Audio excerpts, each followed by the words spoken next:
Bienvenidos a una nueva entrevista Quid para el canal cultural de Jenny del Ateneo. Y hoy estamos con Jorge Fernández Díaz, autor de su última novela que estamos presentando, El secreto de Marcial. ¿Cómo estás, Jorge? ¿Cómo te va? Muchas gracias por esta invitación. Muchas gracias por venir y felicitaciones por el premio Nadal. Muchas gracias. Fue muy emocionante recibir el premio, que es el más longevo y prestigioso de España.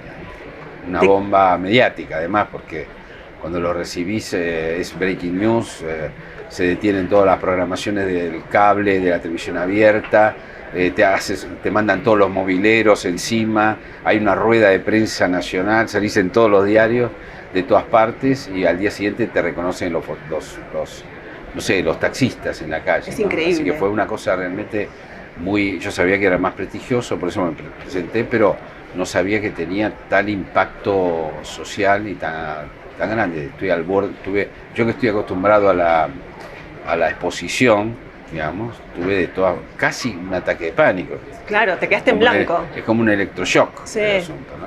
Y además ganarlo con una novela sobre mi padre, que justo mi padre siempre descreyó de la literatura y creyó que yo quería ser vago en lugar de confundir la literatura con la vagancia, y de repente vuelve a España, vuelto una novela, toda una vuelta del destino irónica y conmovedora, ¿no? Es un giro del destino eso. Sí. Es como, ¿sabes qué diría? Que es como otro final para la novela. Y sí, es otro final, sí, es verdad eso. Es una vuelta de tuerca increíble y totalmente inesperada, ¿no? Pero bueno, llamó mucho la atención, sobre todo porque el siglo XX, que es el siglo XX, la comunidad española, sí, y también la italiana, y sí, también los polacos, etcétera, formaron casi el 70% de la población argentina. Y es una comunidad que no tiene quien le escriba, que es el telón de fondo de esta novela, y también fue de mamá hace 22 años, y que es una sociedad extraordinaria, que fue pujante, progresista, vos decís que es crepuscular. ¿Sí? Claro, que vos decís que no te enseñaron la idea de la felicidad, sino la idea del progreso. Así es. Que había que sufrir porque había que avanzar. ¿Cómo lo ves eso hoy? Y bueno, con las cosas buenas y las cosas malas, digamos, ¿no? Nos dieron el veneno del progreso, no nos dieron el antídoto de la dicha. La dicha era sospechosa. El sacrificio y el sufrimiento tenía prestigio. No solo en la comunidad inmigrante, sino en Europa, en esa Europa sufrida, el prestigio estaba del lado del sufrimiento, ¿no? Así que yo soy hijo de esa comunidad de inmigrantes, soy el primer no español y no asturiano de una larga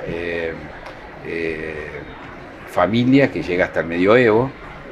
Cuando en casa hablábamos una mezcla de español y de bable, que es el lenguaje original de Asturias, así que imagínate, cuando salí al colegio, los chicos se burlaban de mí, me pegaban,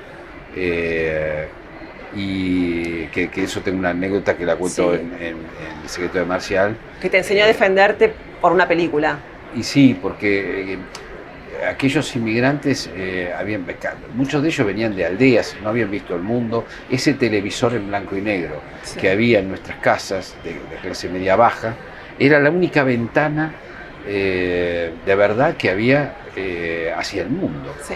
Conocíamos cómo se vestían las mujeres, cómo eran las bebidas, cómo eran los hombres en smoking, los palacios por dentro, y también los valores, y también la traición, etcétera. Yo creo que grandes generaciones de argentinos, no solo inmigrantes, que se criaron con cine de superacción, sí, y Hollywood en castellano y el mundo del espectáculo, que eran ciclos donde pasaba el cine en blanco y negro de la década del 40 y del 50, el cine de oro de Hollywood.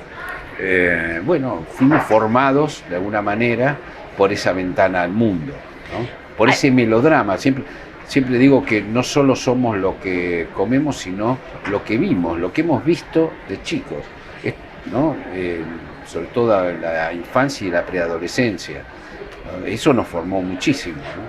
Y si somos lo que vimos, ¿cuál sería la escena que te llevarías a la eternidad?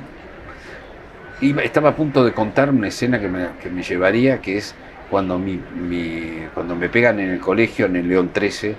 Yo era un niño salesiano que salía al mundo y como hablaba raro, me acosaban, y mis padres estaban viendo Qué verde era mi valle, una vieja película, recordarán algunos argentinos, y otros cinéfilos también la recordarán, una película extraordinaria en blanco y negro.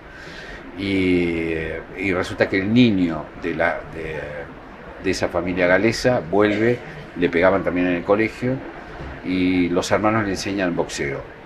Y entonces mi padre miró a mi madre y me compraron un kimono, me anotaron en una academia de judo, y se terminó para siempre el bullying en mi vida, ¿no? Eso fue, lo digo como fue un momento increíble donde mi familia toma del cine algo que me salva la vida, digamos, ¿no? Pero así podría contarte muchas cosas que están en El secreto de Marcial, que tienen que ver con momentos increíbles donde mi padre no podía hablar. Mi padre pertenecía a esas viejas generaciones, diríamos ahora, esas viejas masculinidades que no venían armadas emocionalmente para comunicarse con sus hijos. Entonces no podía decirme te quiero, ten cuidado, no podía decirme eso de manera directa, ¿no? Sí, pero bueno, hay una escena que condensa todo ese vínculo, donde él no estaba tan de acuerdo con que seas escritor, cuando él te llama para preguntarte cómo seguía una historia que estabas contando por folletines, ¿no? Claro, él cuando descubre que a los 15 años yo quería ser escritor, y un poquito después ya quería meterme en la bohemia del periodismo, que el periodismo era una bohemia en ese momento. Sí. Él creyó que la literatura era una forma de la vagancia, que yo quería ser vago, no que quería ser escritor o artista. Era un mozo de bar, había sido criado con esfuerzo, habíamos venido de la pobreza, y es lógico que él quisiera que yo fuera algo más consistente que todo esto, ¿no? Entonces él me profetizó la derrota, sí, la miseria, y en un momento me dio por perdido anticipadamente. Él no quería ver ese derrotero en el que yo iba a entrar, y por lo tanto casi no nos hablábamos un poco en los cumpleaños, hola papá, qué sé yo, pero prácticamente no había relación, no me llamaba nunca. Pero claro, yo quise vivir el melodrama, como todos vivimos el melodrama, que siempre cuento que tengo muchas amigas, mujeres, formateadas también por el melodrama, sí, que no han podido sustraerse a la idea de vivir un amor imposible. Es decir, no hay nada más tóxico que vivir deliberadamente un amor imposible. Bueno, pero no podían sustraerse a ser heroínas de ese melodrama. Yo no pude sustraerme a la idea de ser un detective, vivir la vida de un detective, que era lo que quería de chico, y por eso me fui durante 10 años cronista policial, hacía El cadáver de cada día, sí, en la Argentina y en Buenos Jorge, Aires y en la Patagonia, ¿no? Esperame un segundo, porque cada respuesta que tenés, tengo muchas preguntas para hacerte, pero muchas. Sí. Cuando decís amor imposible, qué loco que uses esa frase, porque es una historia de un amor imposible.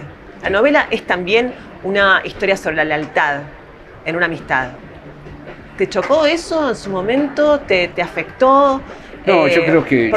Lo dejás de entrever al final del libro. Creo que la historia, sin destripar el enigma que hay dentro de ella, sin reventarla, como dicen los españoles, sí, yo diría que hay algo de aquellas películas, que hay un drama amoroso, aparentemente un drama amoroso, un melodramático, como aquellos viejos triángulos que veíamos tanto en las películas, ¿no? Y que tiene que ver con secretos que hay en las familias.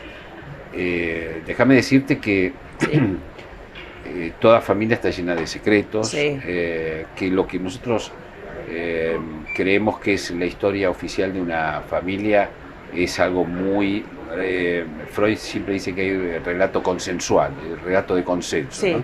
De más o menos la cronología de tu familia, que no la conozco, pero es más o menos, me la cuentan en una hora, ¿no? Hora y media, en una sobremesa. Sin embargo, dos hermanos no pueden ponerse de acuerdo sobre un mismo episodio, hay secretos de fuera de la familia que son fundamentales, que irradian cosas fundamentales y formatean una familia, que no se conocen nunca, cosas calladas que todos saben y nadie dice. Es decir, A eso le llama Freud la novela familiar, ¿no? Nos dice no, intencionadamente novela porque es una ficción pactada, Sí. ¿no? Inconscientemente, ¿no? Preguntarse por el padre es muy subversivo. Sí. ¿Quién es el padre? Para empezar, a nuestro padre no lo podemos ver como un ser deseante. No sabemos el padre más que aquellos padres más que aquellas madres, porque aquellas madres tendían a estar más en la familia y los padres a estar en los márgenes de la familia y a vivir vidas por fuera de la familia, ¿no? Entonces esos padres eran más misteriosos, preguntarse por él, indagarlos es inquietante. Siempre pueden surgir cosas inesperadas. Yo creo que siempre... Fuiste valiente también, ¿eh? Hay que ser valiente para ir a descubrir los secretos de los padres. Sí, yo creo que siempre cuando uno, eso lo aprendí con mamá también, ¿no? Cuando uno excava en el jardín de los padres, se encuentra a sí mismo, que es algo sí. que algunas personas como yo siempre necesitan, es una lucha por conocerse a uno mismo, digamos, ¿no? La vida es una lucha por conocerse a uno mismo, ¿no? Uno no termina de conocerse, nunca. No. Yo tengo 64 años y creo que todavía estoy buscando quién soy, ¿no? Bueno, pero espera, ay, que me decís eso, mira, yo marqué una frase, sé que sos un gran lector de Borges, y Borges siempre habla de ese momento en la vida de una persona como que sabe para siempre quién es, ¿no? Como ese momento clave, cumbre. Y me parece que yo lo encontré en una parte de tu libro, que si querés te la leo. A ver.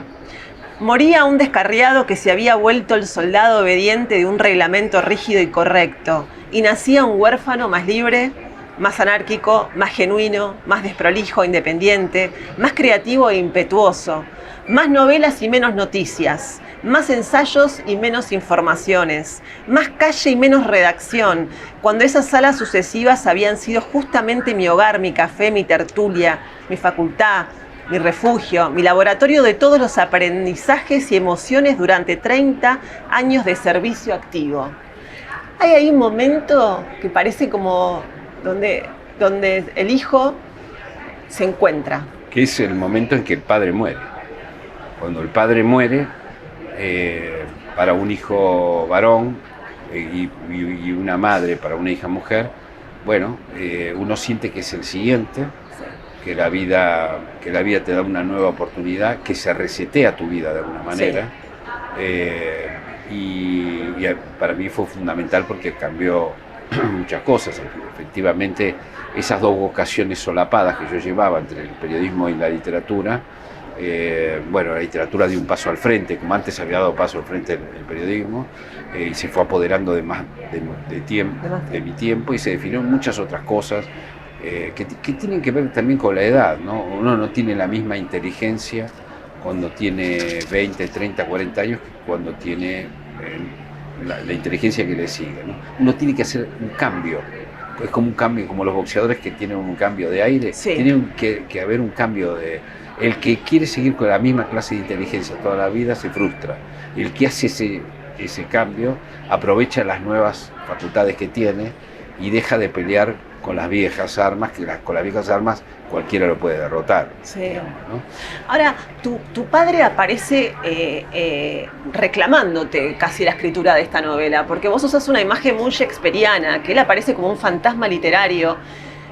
Porque, a ver, los lectores de Jorge Fernández Díaz saben por su novela más querida y popular, que es Mamá, la historia de la madre, pero la historia del padre no se sabía. Me pregunto si como escritor fue un desafío escribir sobre tu papá, porque ni siquiera lo llamás papá, lo llamás Marcial. Hay una distancia ya del vamos, ¿no? Sí, es muy... fue muy importante. Yo cuando escribí Mamá hace 22 años, lo que hice fue entrevisté a mi madre durante 50 horas. Después entrevisté a mi padre, pero mi padre tenía menos cosas para decir. Mi madre era esa clásica matriarca del norte español, que lo ocupaba toda una primadona de la familia, ¿no? Que además tenía mucho para comunicar, fue mi gran interlocutora, murió de Alzheimer. Yo con mi madre ya no tenía nada para saldar, lo había saldado todo. Sin embargo, mi padre había quedado así como en Mamá, como un personaje secundario. Y desde el día que murió, fueron a Chacarita, fuimos a enterrarlo a Chacarita, y estaba lleno de gente desconocida para nosotros, que lloraba desconsoladamente como nosotros. Después, yo a medida que iba en la vida, siempre se me acercaban y me decía, no sabes, pero tu padre no había hecho nada. No van a encontrar este libro que mi padre era un espía, ni un nazi, ni un masón, ni nada por el estilo, pero había hecho cosas fuera de la familia muy curiosas. Entonces me persiguió la idea de cómo escribir sobre mi padre. Claro, muy difícil. Yo no podía escribir papá. Después de mamá no podía escribir papá, claro. 22 años después. ¿Y por qué no podía escribirlo? Y porque no lo tenía vivo, la mayoría de sus amigos habían muerto, los secretos se los habían llevado a la tumba, no había forma documental de hacer eso. Como tantas otras veces, la literatura vino en auxilio mío. Déjame contarte dos anécdotas. Primero, aquella vez que yo escribía, que era cronista policial en la década del 80, yo, como con las cosas que no podíamos probar, le ofrecía al diario si podía hacer un folletín por entrega, una novela negra que transcurriera en ese mismo diario, pero que contara con las armas de la ficción lo que no podía contar con las armas del periodismo. Irresponsablemente, con 24 años me dejaron escribir, eso fue un gran éxito.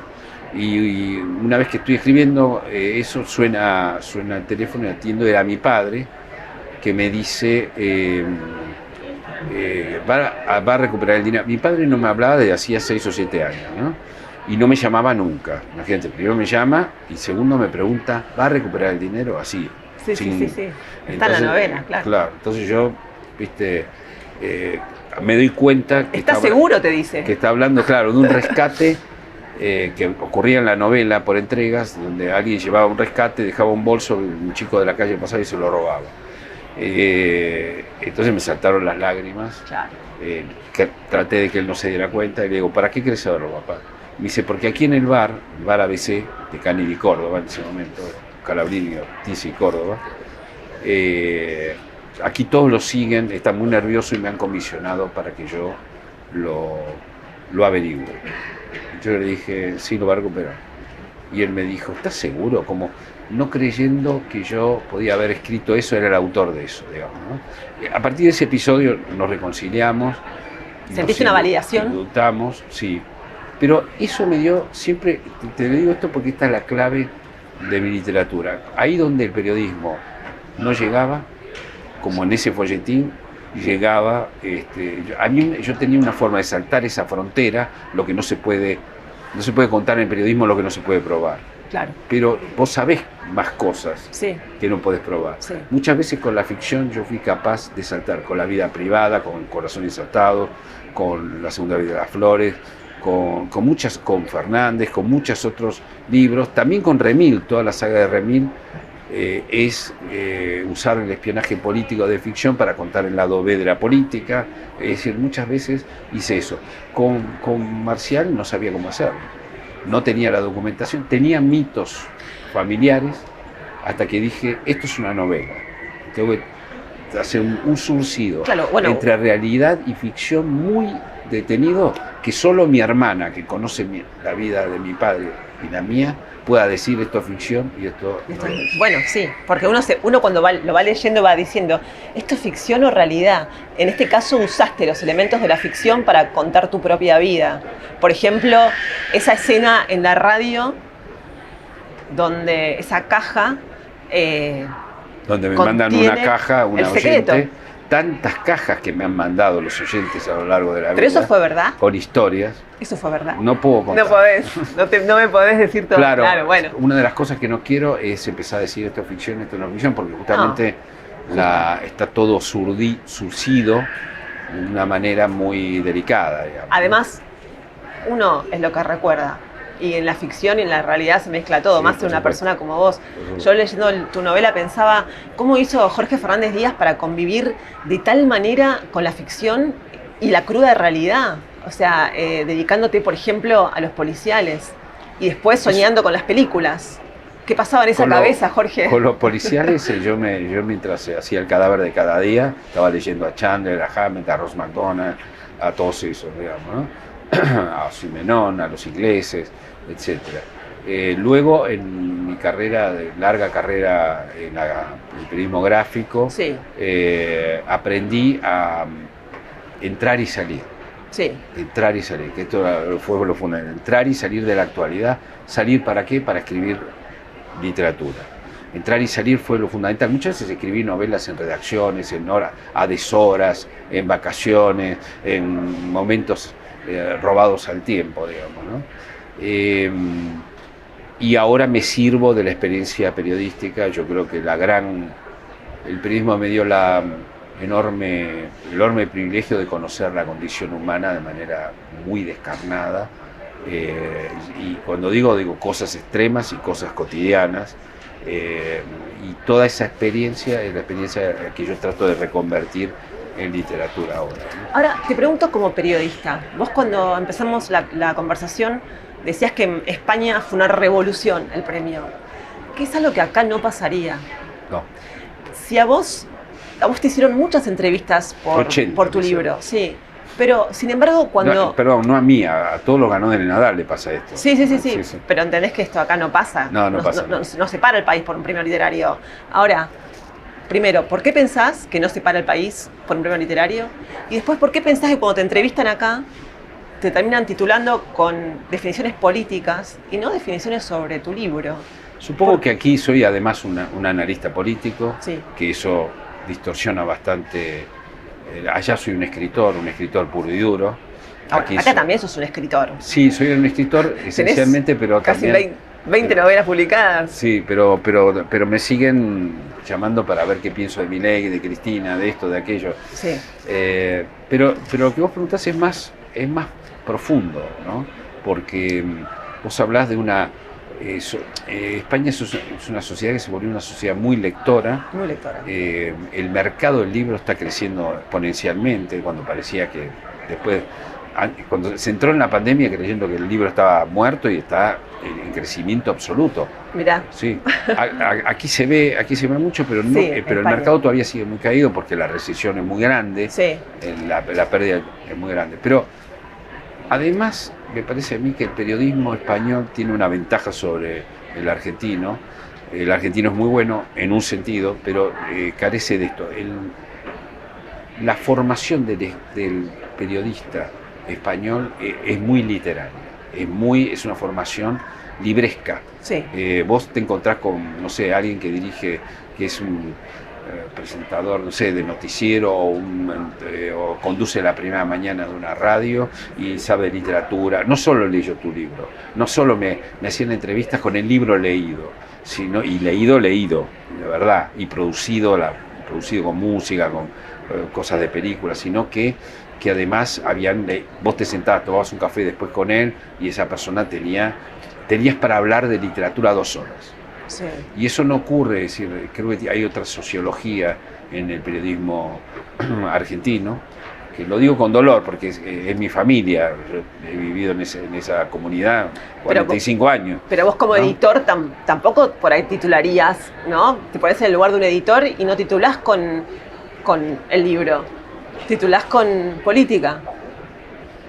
Puede ser porque depende de los clics y depende del minuto a minuto, que es la gran maldición de nuestros tiempos, digamos, ¿no? Es decir, si minuto a minuto, yo trabajo en la tele y dependo del minuto a minuto, a lo mejor yo voy a hablar de, no sé, de mi padre y se cae el rating, entonces me empiezan a preguntar si Milei está loco, qué sé yo, ¿no? Claro. Para levantarlo, digamos, ¿no? Pero eso también no involucra solo al periodismo, ya involucra a la sociedad, una sociedad que en cierto sentido está pauperizada. Hay de todas maneras en la sociedad argentina muchos lectores. Yo sí, claro. He sido bendecido con los lectores, los conozco y han tenido un entusiasmo muy grande por mis libros y por otros libros de otros colegas, ¿no? O sea y yo practico el periodismo cultural desde hace muchos años. Soy el gran promotor de muchos autores argentinos y españoles, y mexicanos también y colombianos, y nunca se me ha caído el rating, por ejemplo, en la radio por hacer eso, ¿no? O sea que hay espacios. Bueno, sí, en la radio vos narrabas relatos enteros a la noche, para los oyentes, algo que posiblemente hay una cultura de ir al hueso todo el tiempo, que no sé bien qué pensás sobre eso. Alguien que escribe, bueno, 200 páginas, no es tan largo, pero ¿crees que ya se leen novelas largas? Sí, se leen. De todas maneras, a mí me interesa más lo que se ve mucho en Borges, que es el principio de condensación, ¿no? Sí. Que es la idea de una novela, leer una novela en un par de días y sentir como una sensación de que no los tochos esos, enormes, tochos le dicen los españoles, esos enormes novelones, Sí. que bueno, que está, Guerra y Paz sí, pero no me hagas leer cualquier novela a la cual yo le sacaría 150 páginas, pero así, sin ponerme a pensar y no perdería nada esa novela, ¿no? Me parece que es más difícil escribir más concentrado, más condensado. Creo que se tiene más respeto por el lector haciendo eso. ¿Pero no te traicionás como escritor? No te traicionás, todo lo contrario, te traicionás cuando sos esponjoso y escribís cualquier cosa y te exige mucho más. Borges llegó a contar la biografía de una persona en 3 páginas, como 4 páginas. Yo no digo llegar a eso, pero se puede hacer de novela. Si Menón escribe una novela de 200 páginas, vos parece que leíste, le dicen el Balzac del siglo XX, ¿no? Te parece que leíste una novela de 600, pero ¿y qué pasó? Hoy, eso pasa con las películas también. Claro. Pasa con las películas. Aquellas Claro. películas de las cuales yo hablo acá, en general tenían 90 minutos. Laura, de Otto Preminger, es una obra maestra. Yo creo que hoy no la podría hacer Scorsese, que aquí yo admiro, no la podría hacer. Necesitaría 3 horas, ya se convertiría en otra cosa. ¿Y ves esta novela saltando al medio audiovisual? Mira, yo he tenido mucha suerte en mi vida, con mis libros, Sí. con el periodismo, pero no he tenido la suerte de que me filmen mis cosas. Si te cuento todas las historias que han comprado las opciones de muchos de mis libros, pero nunca ha pasado absolutamente nada. No espero nada tampoco. Y este libro creo que es difícil, pues es una especie Pero la de tu madre sí que te escribieron. Sí. Para No, ella. mi madre Pero- vinieron hasta Estados Unidos. Sí, y ella no quiso. Ella no quiso porque no quería que entregara la intimidad de la familia a un director, así que Claro. le dije a todos que no. Sí, le dijiste a todos que no y era bastante, ¿no? Lo que ofrecían. Mucha plata. Mucha plata, ¿no? Bueno, si bien es una novela que tiene a tu padre como centro, creo que es una novela que también es un homenaje al cine y que logra tener grandes momentos cinematográficos dentro de la novela, como ese encuentro entre ese hijo y el amigo de su hijo en esa plaza, en ese banco, en España, donde él puede un poco como surcir, terminar de acabar, ¿no? El pintado, el retrato de su padre. Sí. Por más libros, no sé cuál tenés en vista ya, porque sé que Todavía no siempre tengo estás- nada. ¿No Todavía tenés tengo nada? No te creo. Estoy en blanco. ¿Es que no te creo? Sí, después de este ¿Sí? libro estoy en blanco. Sí. ¿Sí? Me pasa, después de Mamá me quedé en blanco. Después del último Remín me quedé en blanco. Sí. Hay momentos en que te pasa eso. Y está bien que te pase eso porque las historias te eligen. Eso es lo que aprendí con el tiempo, te eligen a vos.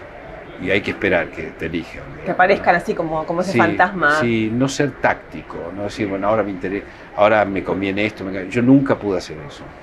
Sí lo pude hacer en el periodismo, me conviene hacer esto, aquello, ahora revista, ahora diario, ahora radio, pero no puedo traicionarme a mí mismo y necesito que la historia me llame. Me reclame. Bueno, esperemos, vamos a estar pendientes de ese llamado Bien. literario. Te salvó la literatura, ¿no? ¿Me salvó a mí? Sí, a todos. Sí, nos salva. Nos salva, ¿no? Continuamente nos salva, sí.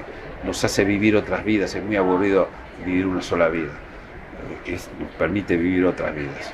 Por supuesto. Bueno, te agradezco mucho por haber Yo estado te con agradezco nosotros. a vos. Muchísimas gracias por tu talento.